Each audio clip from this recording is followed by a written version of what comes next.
This week on the podcast, I was in court for almost 2 weeks defending my innocence for this very podcast. Spoiler alert, I fucking won. Enjoy the show. This is the Art of Wrestling with professional wrestler Colt Cabana. All right. How you guys doing? Me? I'm doing great. Thanks for asking. I want you to come on in, sit down, relax. You're about to listen to The Art of Wrestling. It's a professional wrestling podcast. It's a life podcast. It's a personal journal. It's an entryway into the minds, the lives, the souls, and the hearts of the people involved in the world of professional wrestling. I'm your host. My name is Colt Cabana. I am a non-defamer. Not only did I not defame, I have no fame. I'm an emotional being. Listen, there's a lot of adjectives today. Most importantly, I'm a professional wrestler, and I'm sitting here live in my studio. Apartment in Chicago, Illinois. Before we go any further, this is fan-supported and listener-supported podcast supported by people just like you. We give it to you free of charge every single Thursday. ColtCabana.com, iTunes, SoundCloud, wherever you get your podcast from. A couple great ways that you can support. Rate, review, and subscribe on iTunes. Jericho K93. You gave me 5 stars in a review this week. I want you to email me, and I will send you out that Japanese autograph. Other ways you can support: tweet, Facebook, Instagram. Best way that you could support, though, and I'll need it, ColtMerch.com, DigitalColt.com. T-shirts, buttons, pictures, posters, DVDs. I got a children's book, figures, Wrestling Road Diaries, documentaries, pop sockets, little pop sockets. It's all available, ColtMerch.com, DigitalColt.com. That was one of the jabs at the end that the doctor's lawyer took at me. Something along the lines of like, what are you gonna go to Colt Merch and buy a T-shirt? I don't know why he did it, but he did it. But I take pride in that. That's just me trying to make a living. We all can't be high-paid doctors paid by a giant corporation. Some of us have to go to little shitty town and love our job. So shout out to you, lawyer, for making fun of ColtMerch.com, but that's how we make a living these days. I didn't know what I was going to do for the podcast this week. And you'll hear from the first clip, I wasn't even sure if I was going to use these clips. Originally, I was in New York last week, and I was just going to ask all the different wrestlers if they've ever been involved in any kind of court case or anything. And nobody wanted to talk about that. Also, I just wasn't in the mood to even talk to anybody. I was in a bad place. I still went to New York for Ring of Honor. I still did my job. I still did a YouTube show with the Nobodies, which will be available soon. And the Nobodies are Ariel and Baraka, 2 drag queens from Brooklyn. And if ever I needed my spirits pumped up, they were amazing at it. So I'll forever be grateful for them for just being fun and lovely people in a time where I desperately needed it. So this is what this podcast is going to be this week. Every single day after the trial, I kind of made notes to myself. And I want you guys to be able to go through my life of going through a trial. And here's how I think you're going to be able to get through this.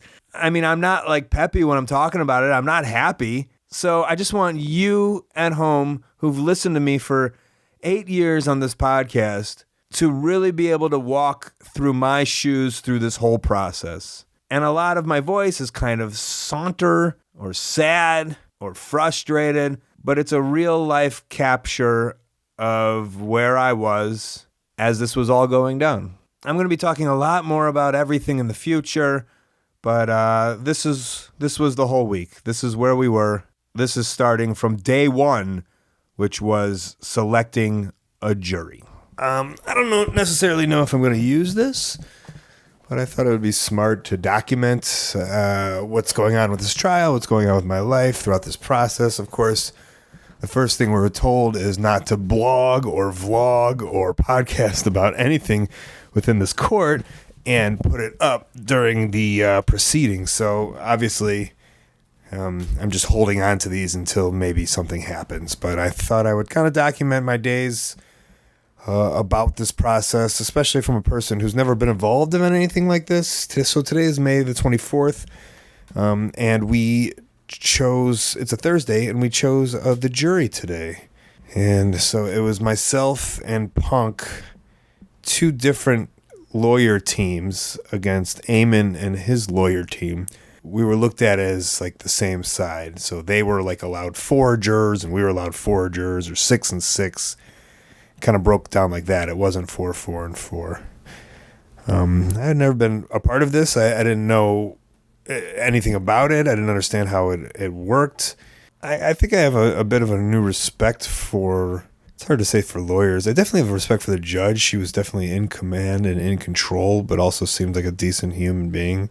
And to see lawyers do what they have to do, like at the end of the day, so far, the only people that have made any money from this and that have, gained anything, and I think everybody knows about that, at least in the American legal system or whatever, is that these lawyers are the ones getting rich. But, they know what they're doing, and they have to, this is an amazing game of human chess. There was a couple people who knew when figuring out the jury, there was like 25 people, and then you kind of like just chop people down. There was one girl who was like, do you know who any of these people are? And she's like, CM Punk. So obviously she got chopped right away.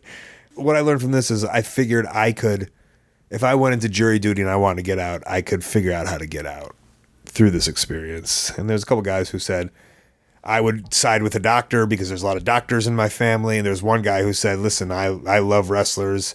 They helped me out in the war. Like they came over and did tribute for the troops. I really, this wouldn't be an even race. I would definitely love the wrestlers. And so then right away, he's out of there. There's the girl who loved Punk. There's a couple people who knew who Punk was. So Facebook, Twitter, and Instagram was like a thing that came up because I guess what's going to happen in the trial. And for the most part, everybody's on Facebook. Nobody's on Twitter. So if you're a gambling man in the stock market, that's the trend that I saw. Also, speaking of trends, not one okay, there was two people who when asked if they listened to podcasts and they said the Joe Rogan podcast. Other than that, nobody listens to podcasts. It's like not even a thing. And this is a medium that we've been fighting for so long to become a thing.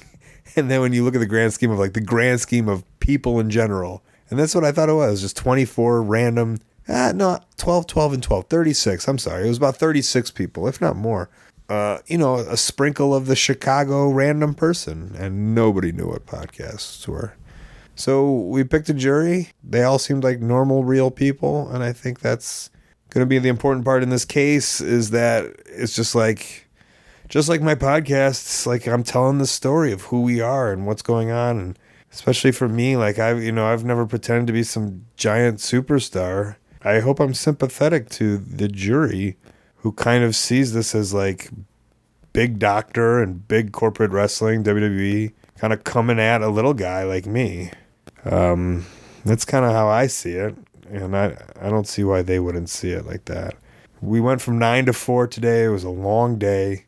The trial starts next Tuesday, and they said it would go to June 8th or June 7th. That's 8 days of 9 a.m. to 4 or 5 p.m., which is pretty long and crazy. And that's something I'm not looking forward to. And also remember, I'm paying this lawyer by the hour.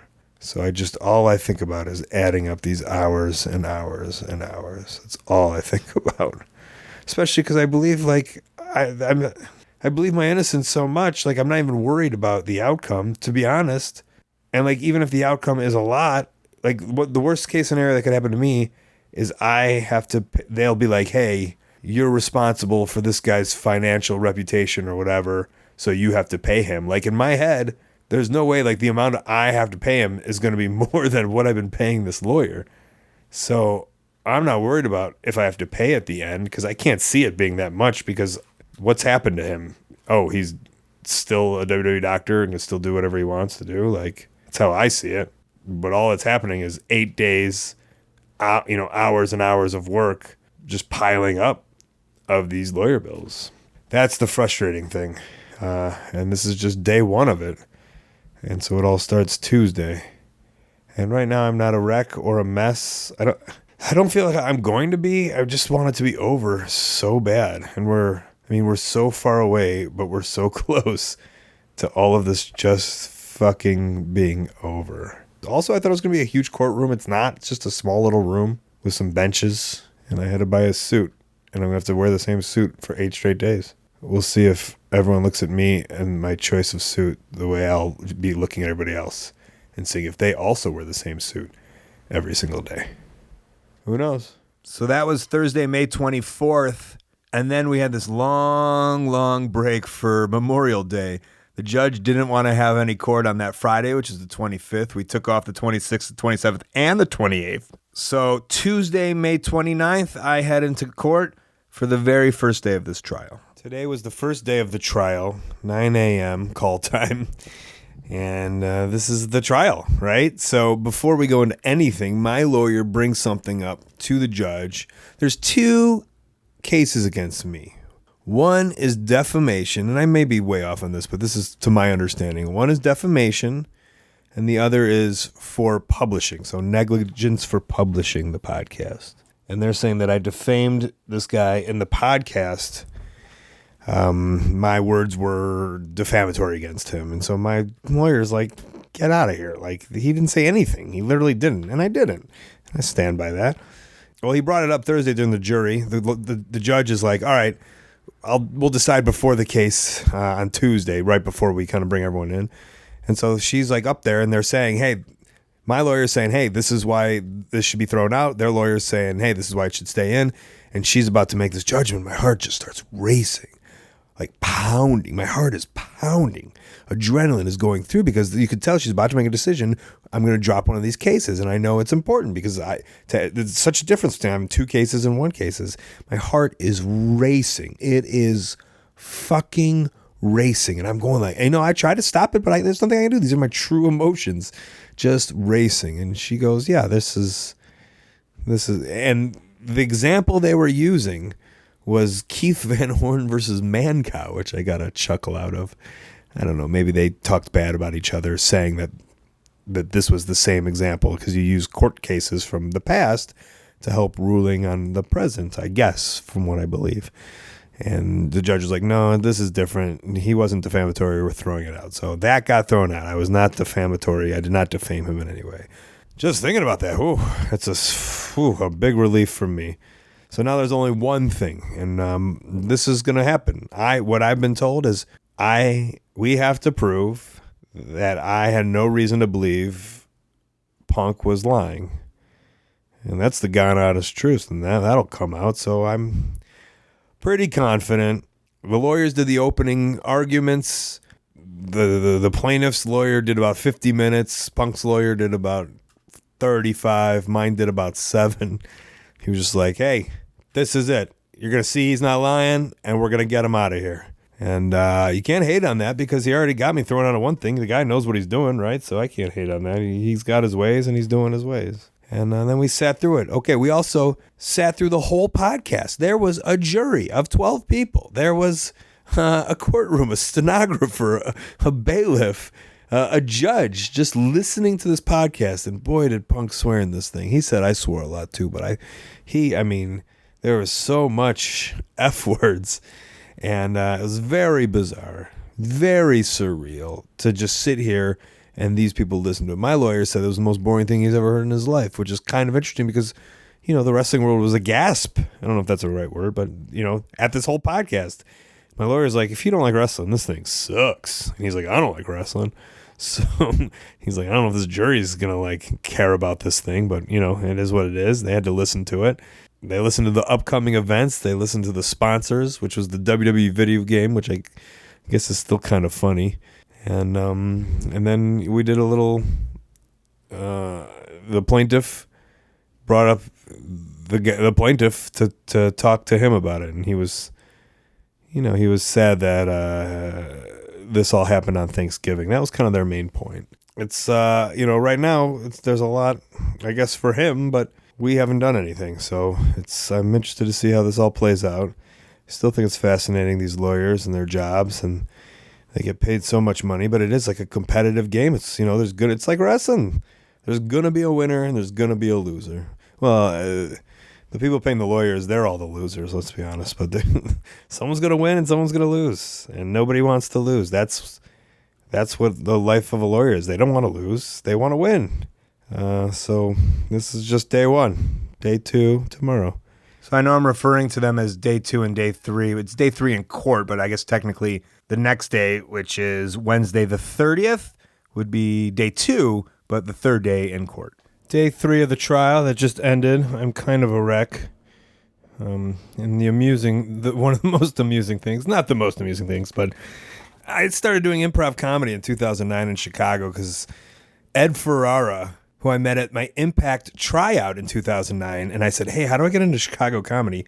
He put me with this guy named Nick Hausman, and Nick and I did some comedy, and he helped me kind of get into the scene, and then we kind of had a bit of a falling out. Well, he now works for WrestleZone, so Nick Hausman shows up to the fucking to the court today, and it's such a weird world, but he's taking notes on the court, and I think secretly that's what I think I wanted. I guess I want everyone. I'm not embarrassed of what's happening. I'm not ashamed of what I did. I believe I did nothing wrong. I think it's to my advantage to have this out because I can't see it not looking anything but sympathetic towards me. I was in bad shape last night, real bad shape. I felt sweaty, a headache. I felt like a fever, and I woke up bad, and I woke up with a fever symptoms and a headache. And I talked to my lawyer, and he was like, yeah, he said, I didn't think you were going to have the reaction you did yesterday when that part of it was dropped. He's like, I didn't realize that you understood how important that was. And so then he was just like, what's happening is your body is having some kind of reaction to all this is very stressful. And so like your body is trying to fight something. There's a lot of that's what it is. There's a lot going on in my body right now. That's like anxiety and stress and just like feelings that it's never felt before. Really, because right for the most part, I just kind of cruise through life. I wrestle, I have fun, I podcast, and there's like no pressure, no stress. And it's been a great life for the past almost 10 years, post WWE and everything. And so this is like a crazy element, and maybe it wasn't a reality. It wasn't a reality until I'm in the courtroom and we're like deciding our fate. And so the reality is that after this, it's so close that like the jury can be like, you owe $1 million to this doctor, and that's really sinking in. I think now I think our case looks good. Again, I don't think I did anything wrong, but you never know. It's not up to me. It's up to a jury of my peers. I hope they're my friends. So today it was just the doctor on the witness stand, just going over everything. He admitted to it came out in evidence that he would give Punk Z-Packs and not write them down, and they weren't on the records, so that was kind of a big deal. And then the big thing was my lawyer said, hey, how come you didn't call Colt and say, hey, this isn't true? And he said, HIPAA laws. I can't talk about anybody else's. And then Punk's lawyers had a boner. They were going crazy. And eventually we got to a re-cross examination or whatever that means. And his lawyers were like, oh, HIPAA, right? You told this jury HIPAA. He's like, yes, I can't talk about anybody else's medical stuff. And then there shows a big group chat with Chris Jericho, Dolph Ziggler, and then also individually he's talking to these guys, some of these guys, about Punk's medical stuff. So I think that was a big win. My lawyer goes slam dunk. My lawyer is like a real Chicago guy. And I noticed that Nick Hausman wrote in it. He goes, Cabana's lawyer is very upfront and to the point, and he is. He's 70 years old, and he don't take no shit. He is Chicago, true and true. Hey, this is that. Yes, no, did you not? The other lawyers, they're kind of like nice, and they're trying to be nice, I think, to like, you don't want to piss off the jury and be an asshole, but my lawyer's kind of an asshole, and I think it's the charm. I think that kind of charm. Also, this jury does not want to be there. Nobody wants to be there. I'm fucking bored, right? So my lawyer's trying to do this as quick as possible, and I think that they can appreciate it.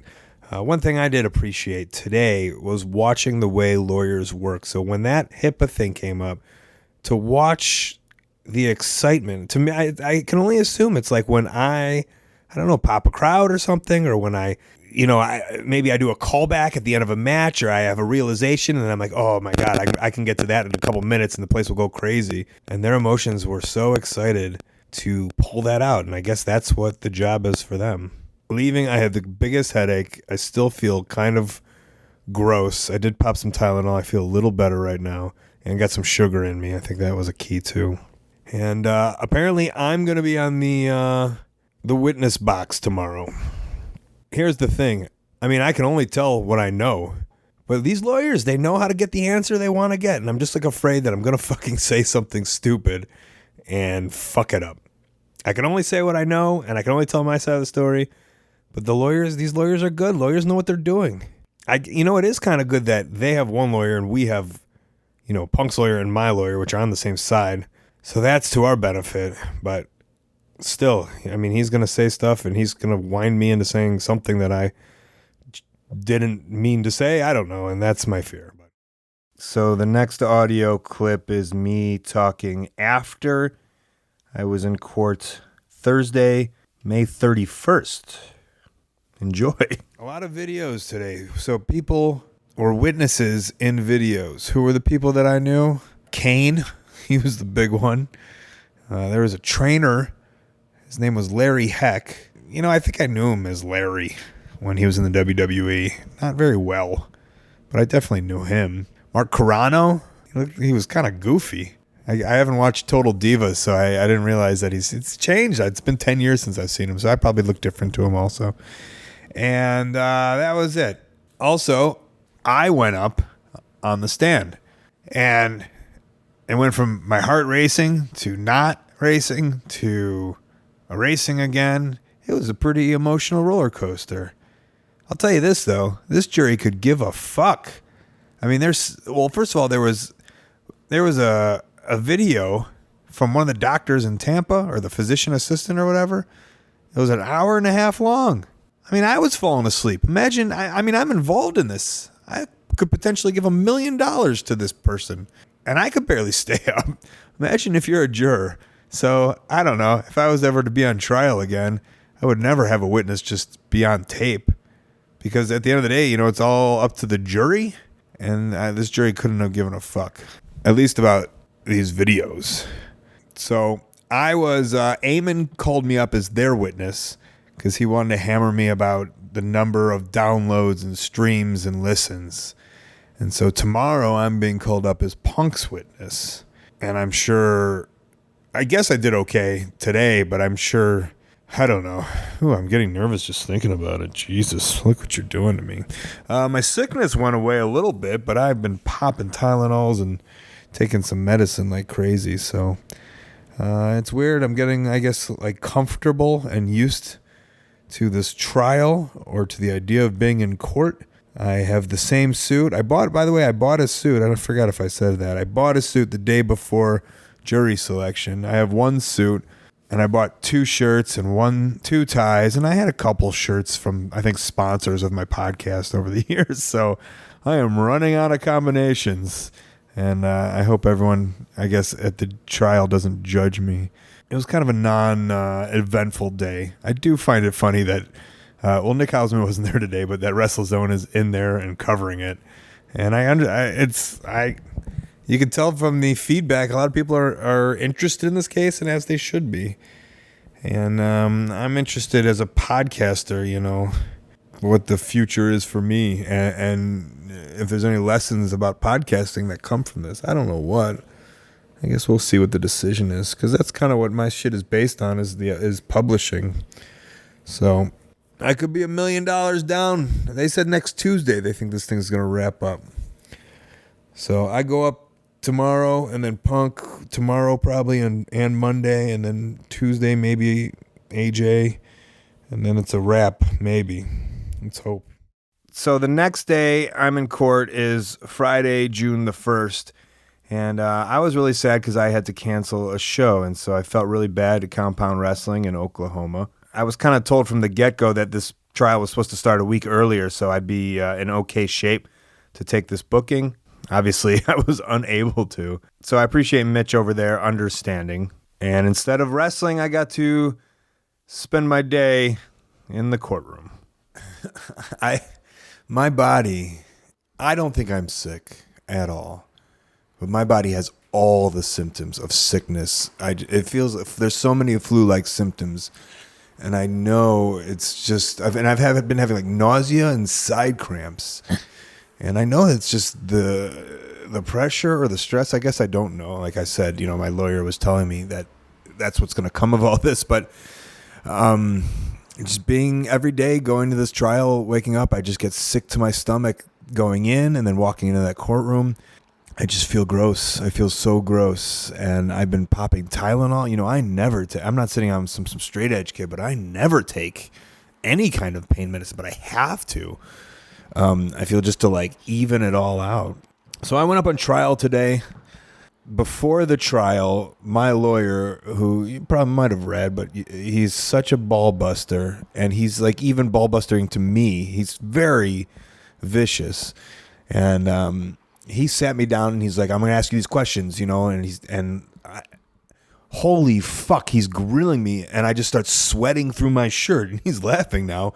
But then 20 minutes later, go up to the stand, and my fucking shirt is drenched.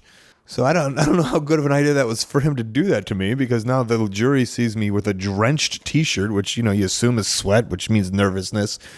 I mean, I don't know how they take it. I guess if I was on the fucking witness stand, I'd be drenched too. But I go up and we start doing it. The pre-trial, these lawyers are asking me these questions and I'm answering like I'm on a podcast, and there's no worries in the world. And then when you go up there and you start answering the questions, the other lawyer is objecting everything because, why should I like tell them why I love wrestling? So that's got put to a stop very quick. And the point of that was to show my personality and get these jury people to like me, I guess. And, so the pre-things, it was good. Hopefully that came across here too. They asked me what my job was. I said comedian, kinda. That got a laugh. Punk's lawyer asked me to repeat a sentence of the evidence, and it was "but fuck him." And he goes, "Can you read that?" I go, "You want me to read it out loud?" He goes, "Yes." And I go, "But fuck him." That got a big laugh. So, I don't know what that means, but I can only think when the jury's laughing with you, they like you. I guess it's like wrestling and. It's like life, right? If you laugh with somebody. So I'm testifying. I'm telling my story. As I'm doing this, a whole classroom of 8th grade children walk in. And I'm just like, first of all, they just walk in as a field trip. But like the fate of my life here is being decided, and these 8th graders are watching. And then I'm like, also, they just happen to walk in when it's like this big case about a WWE wrestling star, and I'm talking about wrestling, and so I think half of me thinks it's fascinating for them, and the other half is just like, oh, I wish it was just a quiet courtroom right now, but it's not. I mean, it was quiet, but it was packed with 8th graders watching and being respectful. I answered questions to the best of my knowledge. My attorney asked me questions to the best of my knowledge. The doctors, he tried to grill me. And I said what I knew, and I said what I said, and I came back and I said, "Was that all right?" And they're like, "Yeah, you were great, or I got greats, and I got goods, and I got fines."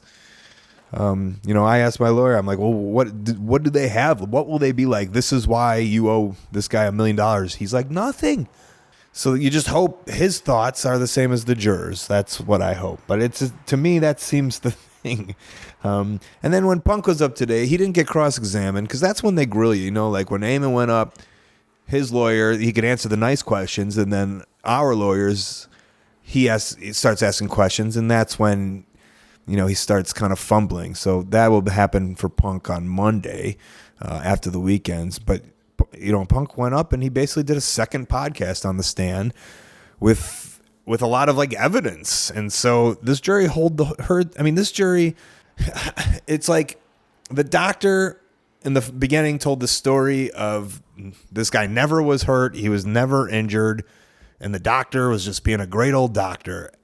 And then this side, you just hear like this crazy schedule that Punk's on, this vigorous schedule, and he's in one town the next, and there's evidence and text messages of him getting ice packs and his body hurt, and doctors talking about him every single day and constantly being injured, and just like, I knew his life was bad, but it's just, this is like, you really see it on paper of just, I don't mean his life was bad, but of the vigorousness of just how much he was going through, and it wasn't ending, and you see it. I feel like the jury is experiencing it. And so that's why I question, like, I don't know why this doctor would bring this to the table knowing that this would all come out, and they would like see this.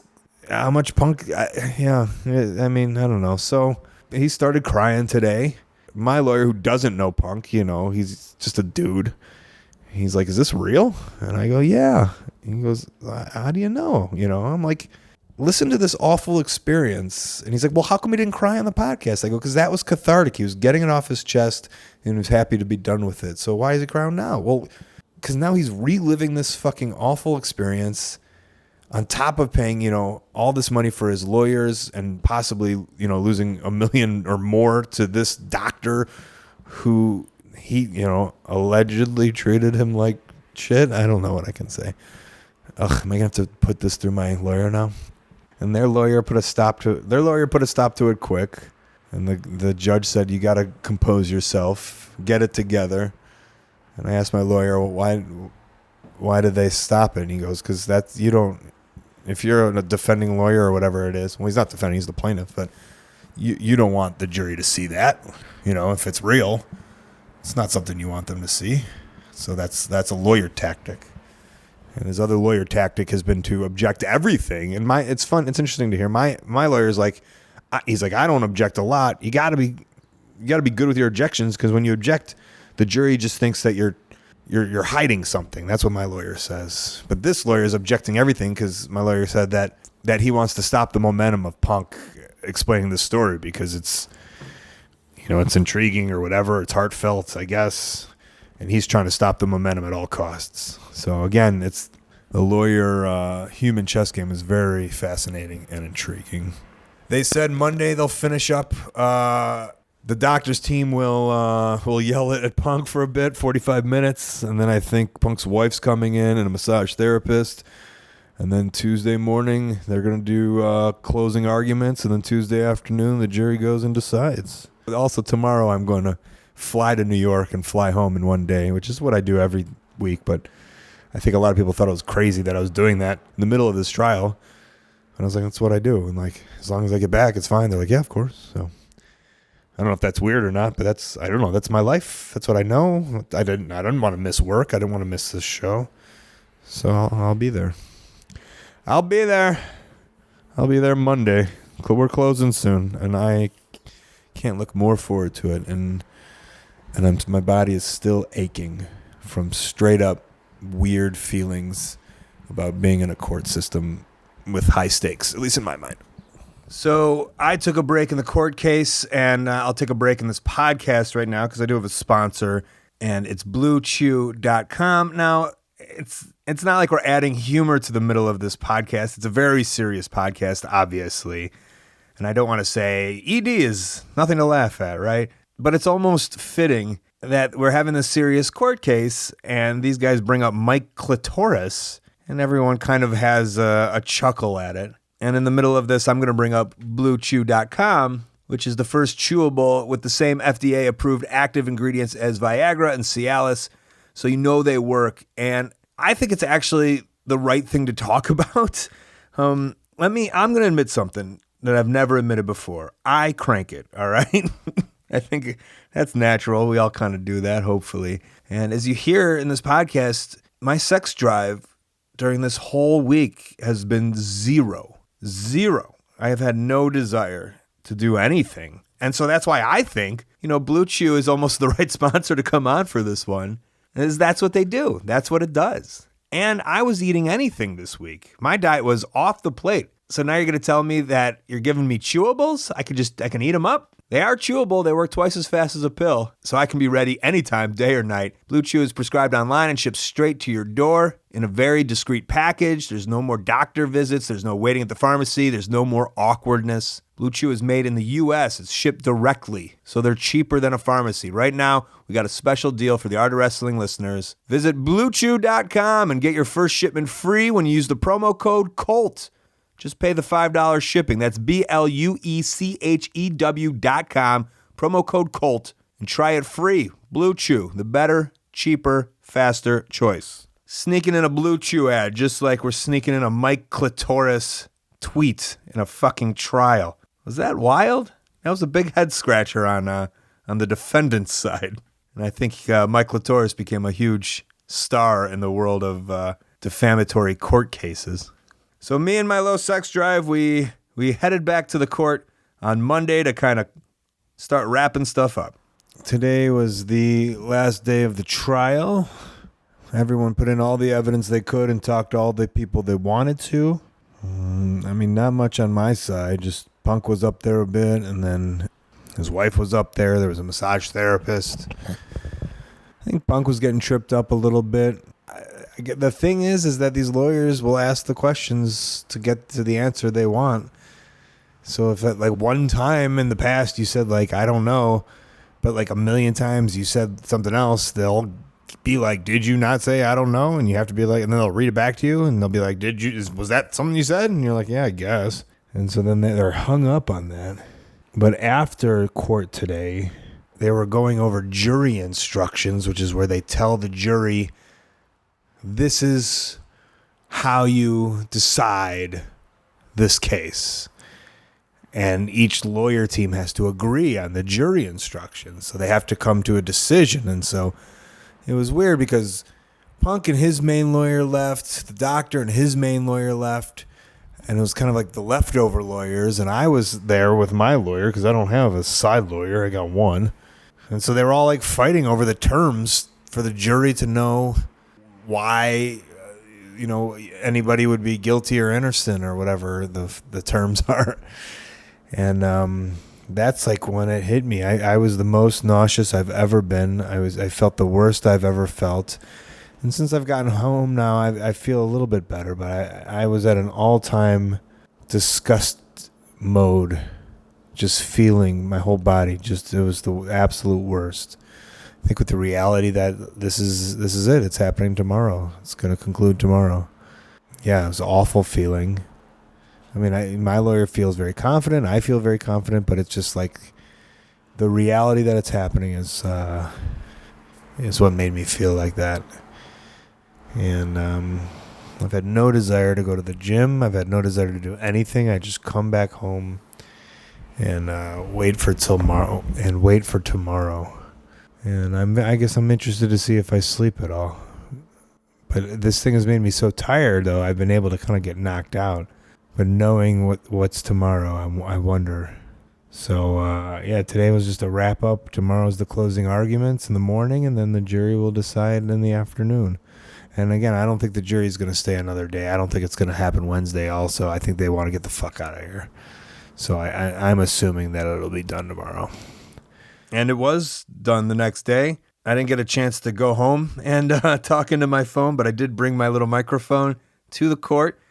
And when my lawyer snuck away to go to the bathroom, I started talking to myself in front of a lot of people. But that's probably normal at that courthouse. I'm now in the lobby of the Richard J. Daley Center. The case is over. The jury has gone into deliberation. There was final closings. The doctor's lawyer took about an hour and a half. Punk's lawyer took about 45 minutes. Mine took 8 minutes, I think, if that. So I'm confident. I'm confident in my case, but their lawyer asked for $3.85 million per case. So that's times 2, and then also punitive damages. So it's about $40 million. They would like me to pay him $40 million. And I don't know, that from a guy who brought this case up because he was so upset about all the tweets and anti-stuff against him. It's just amazing how much weird attention he's bringing towards himself, thinking that will be in a positive light. Asking 40 million, or I might be wrong, 30 million, something like that. I don't know how it adds up. But boy, did that hit me when I heard that. You think to yourself like, oh, I feel positive about my case, but it's just like, if it goes his way, it's like, oh, I did a fucking stupid podcast. And now, because I do a podcast, I'm going to owe a man, more money than I'll ever make in my lifetime, obviously. So it's, I guess we'll see how much it affects me. But it obviously affects me. Because that's what I'm talking about right now. So, we got a couple hours. It's like 1:30. And I'm going to assume that the jury will want to be done today. So 5 or 6 o'clock. So, maybe 2, 3, 4, 5 hours, 4.5 hours.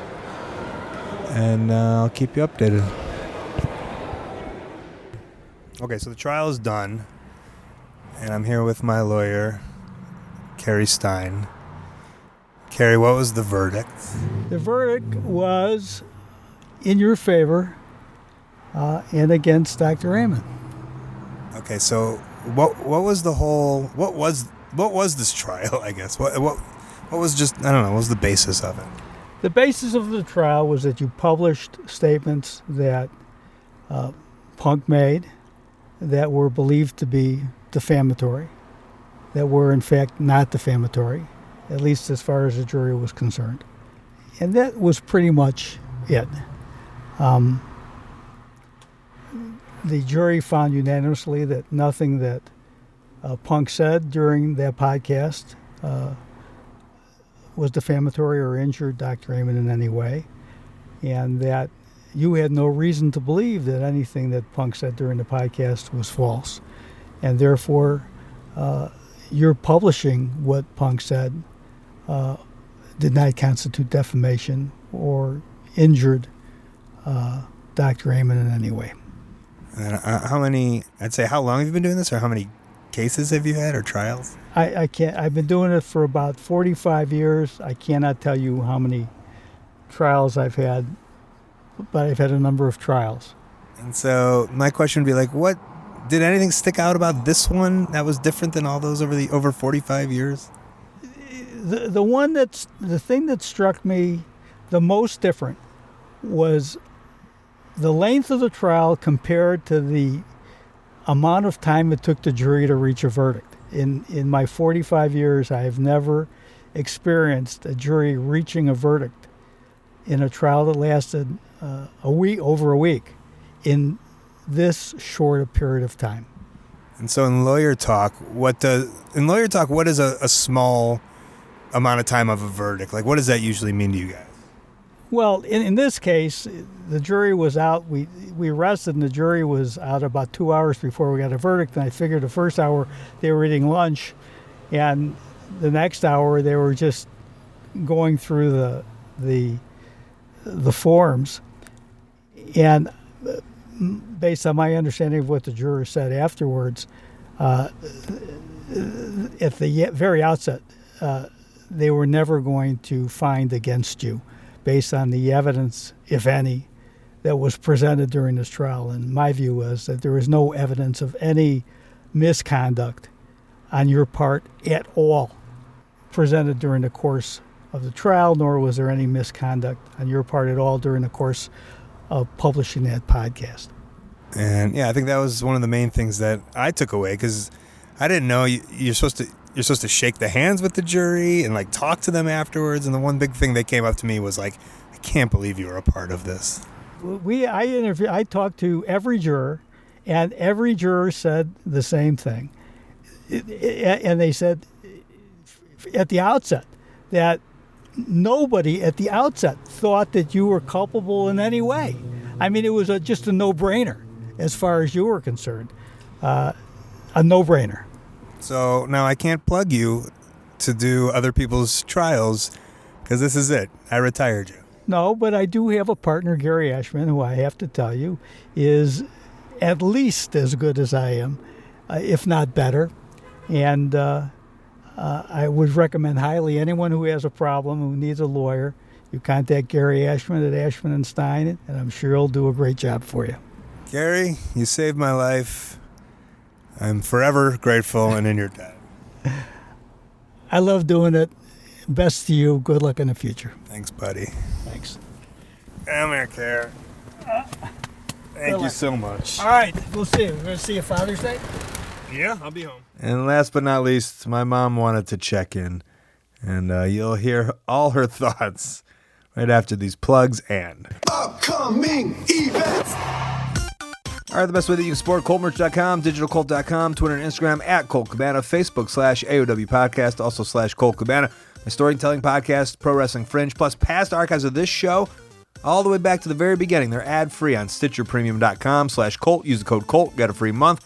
ColtWrestling@gmail.com is my very public email. Maybe a promoter want to put me on your upcoming show or convention. I have a YouTube channel. I also have a website, ColtCabana.com. You can send me something fun on the P.O. Box. Also, each week I will be sending a DDT signed autograph ticket to one person who rates and reviews 5 stars on iTunes. Upcoming Friday, June 8th, Rahway, New Jersey, WrestleProOnline.com. Saturday, June 9th, Philadelphia, Pennsylvania, ChikaraPro.com. June 15th, 16th, 29th, and 30th, Dallas, San Antonio, Baltimore, and Fairfax, Virginia. I'll be doing commentary for ROHWrestling.com. Saturday, June 23rd, Marinette Park, Illinois, AAWrestling.com. Sunday, June 24th, Melrose, Mass, Facebook /Beyond Wrestling. Saturday, July 7th, Dublin, Ireland, OTTWrestling.com. Sunday, July 8th, London, England, RevolutionProWrestling.com. Saturday, July 14th, Los Angeles, California, Facebook /Bar Wrestling, LA. And August 3rd through the 26th, I will be at the Edinburgh Fringe Festival, edfringe.com to reserve tickets. Also, I'm doing some local shows as long as I can get back from my show at 11 o'clock every single night. Intro music by the Ukulele Teacher on YouTube. Outro by Superfun Yeah Yeah Rocket Ship. Podcast cover art and design by Jimmy Lee. Photo by James Musselwhite. Thanks to Carrie Stein, the Jewish Bulldog, for coming on the show this week. Sponsors, highspots.com, a VOD service. You can watch me, Marty, Trent, and Chuck talk about our private parts. They also have AMA knee pads, gear, mask, wrestling ring. 1 Hour Tees, they help run ProWrestlingCrate.com. They help run ProWrestlingTees.com. Support your favorite independent wrestler directly. And every week, hashtag AskCabanaMom. That's where you can just tweet me at Colt Cabana with the hashtag AskCabanaMom. Ask her anything about wrestling. This week, I guess it was from me. I just asked her what she thought of her son after this whole debacle. Hello, it's Mama Cabana from her studio apartment in Chicago, Illinois. What a relief to know that this trial is over. To know that your son had to go buy a suit and shirts and ties to appear in court to get himself through this trial. It is such a relief to know that it is over. I've listened to that podcast. Of course I did. I listened to all his podcasts, or about 95% of them, to be perfectly honest, and I thought it was great. The lawyer, who happens to be a friend, we knew he would win the case. He is straightforward, gets to the point. So, yes, Papa Cabana, Mama Cabana, we're all relieved to know the outcome. We're happy for all of Cabana's wrestling fans out there who have supported him through all of this, for his family and friends who have supported him also. See you next week. Thanks. Thank you, Mom. Thank you for your support. Thank you, Dad. And you're right. Thanks to friends and family, including Carrie Stein, for taking up this case for me and helping out. All right, this has been The Art of Wrestling. For Colt Cabana, I'm Colt Cabana. Thank you very much. All right, thanks.